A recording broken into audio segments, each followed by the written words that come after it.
शांति। आज 18 मार्च 2025 है। फरिश्ता हमें बनना है, लेकिन फरिश्ता बनना है जीते जी, इस जीवन में रहते हुए, कर्म करते हुए, संबंध संपर्क में आते हुए, सेवा करते हुए। फरिश्ता हमारा मंजिल है, लेकिन जीते जी फरिश्ता बनना ये हमारा मंजिल है। तो उसके लिए हमें किस बात पर ध्यान रखना है, आइए आज के स्लोगन से जानते हैं। फरिश्ता वह है जो देह के सूक्ष्म अभिमान के संबंध से भी न्यारा है। अभिमान का अर्थ है अहंकार, नशा या रोब, और सूक्ष्म अभिमान का मतलब यही है कि जब हम अपने कला, विशेषता, गुण और बुद्धि का नशा, रोब और अहंकार हो जाता है, तो उसे सूक्ष्म अभिमान कहा जाता है।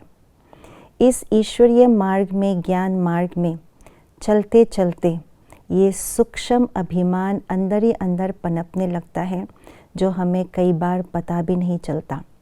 ये सूक्ष्म अभिमान इतना सूक्ष्म है, अति सूक्ष्म है, जो आत्मा को एहसास या रियलाइज़ ही नहीं होता कि ये अभिमान है। आत्मा को उस समय ये महसूस होता है कि ये तो होना चाहिए, क्योंकि ये हमारा स्वमान है। अभिमान और स्वमान के बीच में जो पतली सूक्ष्म लकीर है, उसे फ़र्क नहीं कर पाते हैं। यही सूक्ष्म अभिमान है। तो इसलिए बाबा ने आज कहा है कि ये जो सूक्ष्म अभिमान है, सूक्ष्म नशा है, रोब है, देह का, देह के भान का, इसी से न्यारे रहना, वो संस्कारों में भी न आए, वृत्ति को भी न छुए, उसको कहा जाता है फरिश्ता। उसके लिए बाबा ने विशेष रूप से बहुत सहज पुरुषार्थ और अभ्यास बताया है। सदैव अपने आप को निमित्त समझना है। मैं निमित्त हूँ।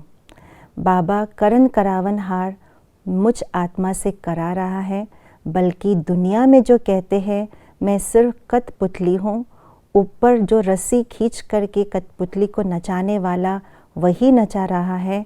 मैं अपना न बुद्धि का उपयोग कर रही हूँ, न अपने कर्मेंद्रियों का उपयोग कर रही हूँ। जो कुछ कर रहे हैं बाबा कठपुतली नचाने वाला कर रहे हैं। यही निमित्त भाव हो तो कभी भी ये अभिमान, सूक्ष्म अभिमान, नशा या रोब कभी नहीं आएगा। क्योंकि फरिश्ते की स्थिति तो हम योग में भी अनुभव करते हैं, अच्छा लगता है, लेकिन सिर्फ योग के अनुभूति ये गहरी फरिश्ते की अनुभूति नहीं है।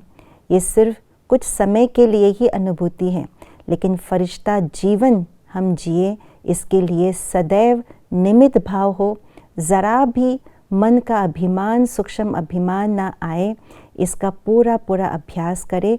उसके लिए कूट कूट कर अपने मन में ये भर दे कि मैं निमित्त हूँ, निमित्त हूँ, निमित्त हूँ। करन करावनहार बाबा मुझसे करा रहा है, मैं सिर्फ करने वाला हूँ। तो ये भाव पक्का होगा तो निर्माणता आएगी, और मेरे अंदर अपने संस्कारों का, गुणों का, विशेषताओं का कभी सूक्ष्म अभिमान नहीं आएगा। इसको कहा जाता है फरिश्ता जीवन जीना। ओम शांति।